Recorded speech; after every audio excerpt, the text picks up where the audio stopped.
우리 만물이 다양하게 옷을 입는 이 가을은 참으로 아름다운 계절입니다. 가을은 우리 인생이 아름답다는 것을 표현해주고 있습니다. 우리의 삶이 아름다운 것은 우리의 삶이 다양함이 있기 때문입니다. 다양함이 없다면 우리의 삶이 지루하고 재미가 없을 터인데, 주님께서 우리에게 다양한 여러 가지 일들을 주셔서 우리가 말로 표현하기를 다사다난이라는 말을 합니다. 많은 일들이 우리에게 있습니다. 아무리 좋은 것도, 형통한 것도, 우리에게 편안한 것도 이것만 계속되어지면, 반복되어지면 우리는 지치거나 실증을 느끼게 됩니다. 그래서 아름다움을 말할 때 다양함을 말합니다. 가을의 단풍 참 아름답죠. 하나님은 우리 인생의 삶을 참 묘하게 창조하신 것 같습니다. 우리가 동일한 삶의 굴레 속에서 같은 일들이 반복되어지면서 우리의 삶이 사실은 단순성이 있어서 다람쥐 쳇바퀴 돈다, 그런 말을 하기도 합니다. 그러나 이 단순성이 없으면 얼마나 우리가 불안하겠어요. 그래서 우리의 삶이 어느 정도 안정되어진 단순성을 가지고 있습니다. 만약에 우리의 삶이 변화무쌍하다면 매일매일 불안하지 않겠습니까? 그래서 하나님께서 우리의 삶을 단순한 삶으로, 안정된 삶으로 주시는데, 그 안정되고 단순함 속에서 하나님은 묘하게도 다사다난한 일을 겪게 하시고 희노애락을 겪게 하셔서 또 변화를 주시는 분이 하나님이시다. 전도서 기록자가 우리 삶이 단순하지만 그 속에 다양함이 있다, 이렇게 표현하면서 그 다양함을 크게 둘로 나누어 표현합니다. 형통함이 있는가 하면 곤고함이 있다. 전도서 3장 4절에는 울 때가 있고 웃을 때가 있다. 슬퍼할 때가 있고 춤출 때가 있다. 지난 2023년을 정리해 볼 때 우리 삶의 테두리가 크게 달라진 것 없죠. 그러나 단조로운 것 같은 삶의 테두리 속에서 하나님은 오묘하신 섭리로 여러 가지 다양한 삶의 변화를 경험하면서 한 해를 보내게 하셨습니다. 그래서 한 해 동안 단조로운 삶의 굴레 속에서 살아온 것 같으나 하나님이 때로는 형통도 주시고 때로는 곤고함도 주시면서 여러 가지 이 삶의 두 가지 얼굴이 다양한 모습으로 교차되어지도록 역사해 왔는데, 하나님 우리를 사랑하셔서 이런 배려를 주신 줄로 믿습니다. 지혜자 솔로몬이 오늘 전도서의 본문 말씀을 통해서 우리 인생이 하나님의 주권 아래에 있다 하고 간략하게 정리해서 선포합니다. 저는 오늘 이 본문의 말씀을 추수감사절을 준비하는 우리의 마음 자세로 적용해서 여러분에게 말씀을 드리고자 합니다.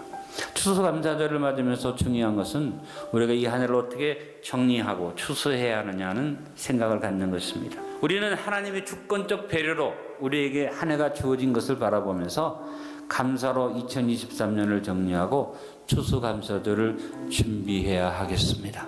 2023년 범사를 하나님의 행하심으로 바라보며 추수감사절을 준비합시다. 범사를 하나님의 행하심으로 바라보는 것은 추수와 한 해의 마무리의 전제 조건이 됩니다. 오늘 13절의 말씀이 내 삶의 전제 조건 되어야만 하겠습니다. 하나님이 행하시는 일을 보라. 하나님이 굳게 하신 것을 누가 능히 곧게 하겠느냐. 우리의 삶은 우연이란 없습니다. 살아계신 하나님이 우리의 삶을 주관하고 계십니다. 그러므로 우리의 삶의 범사에서 우리는 하나님이 일하고 계심을 믿고 감사드리는 지혜자가 되어야만 합니다. 많은 성도들이 하나님 은혜에 감사드린다고 하는데, 좋은 일이 있을 때는 당연히 살아계신 하나님을 찬양하고 감사하는 것을 봅니다. 조금만 어려우면 그 감사를 잃어버리고 불평할 때가 있는 것을 봅니다. 여러분, 곤고한 날에도 안 좋은 날에도 하나님이 우리의 삶을 지배하고 계시고 일을 행하고 계십니다. 우리의 삶의 도를 형통함과 공고함 속에서 울고 웃는 것으로 끝나지 말고 정신 차리고 근신하고 깨어서 살아계신 하나님이 어떻게 일하셨는가 주목하고 바라보며 모든 것을 감사로 받아서 여러분 삶의 어떤 것도 감사로 받을 준비가 된 성도가 될 수 있기를 간절히 바랍니다. 형통하다고 도취되어져서 자만하거나 나태해지지 않고, 곤고하다고 절망하고 좌절해서 인생을 포기하지도 않고, 어떤 형상 속에서도 하나님의 일하심을 보면서 삶의 참된 의미를 찾는 지혜로운 성도가 되시기를 바랍니다. 여러분이 추수감사절을 맞고 한 해를 정리하면서 믿음의 고백을 할 수 있게 되기를 바랍니다. 한번 같이 고백해 봅니다. 2023년 한 해 동안 내 삶 속에는 살아계신 하나님이 일해 오셨고 지금도 하나님이 행하고 계신다. 할렐루야. 예레미야 33장 2절에 예레미야가 말했습니다. 이를 행하는 여호와, 그것을 지어 성취하는 여호와라고 했습니다. 우리 하나님은 일을 행하시는 여호와입니다. 형통한 일 속에만 일을 행하는 게 아니라 곤고함 속에도 일을 행하시고, 그리고 내가 아무리 어려워도 성취를 이루시는 하나님이 합력선으로 성취를 이루어 주실 것입니다. 곤고한 날에, 힘든 날에 하나님이 우리를 떠난 것이 아니고, 우리를 외면하시거나 버리신 것도 아니고, 하나님이 능력이 부족해서 어찌할까를 모르고 계신 것도 아닙니다. 성경에 많은 믿음의 사람들은 모든 일들 속에서 사탄의 역사를 보지 않고 오직 하나님의 행하심을 바라보므로 하나님의 일하심을 찬양하는 찬양을 부르고 하나님의 기적을 체험한, 그것이 성경의 내용인데, 그 중에 대표적인 말씀이 시편 말씀들이죠.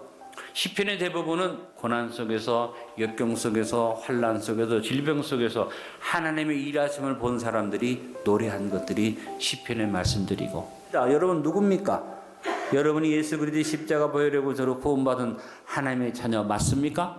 하나님의 자녀의 권세가 주어져 있음을 의심 없이 확신하십니까? 그렇습니다. 하나님은 지난 2023년 한 해 동안 적극적으로 우리 삶 속에서 행하셨고, 지금도 일을 행하고 계시고, 여러분의 아픔과 고통 속에 사탄이 역사하지 못하게 하나님이 막고 계십니다. 우리의 범사에 하나님이 행하고 계십니다. 이것을 주목하고 바라보며 2023년 한 해의 범사를 감사로 마무리하며 추수감사절을 준비합시다. 한 해의 결과에 대하여 무조건 하나님의 절대 주권에 절대적 신뢰를 가지고 맡기며 감사로 추수감사절을 준비합시다. 2023년의 형통한 날들에 대해서는 다시 한번 기뻐하고 감사하며 추수감사절을 준비합시다. 특별히 곤고한 날들이나 일들에 대해서는 한 번 더 깊이 생각하며 하나님의 뜻을 분별하며 감사로 추수감사절을 준비합시다.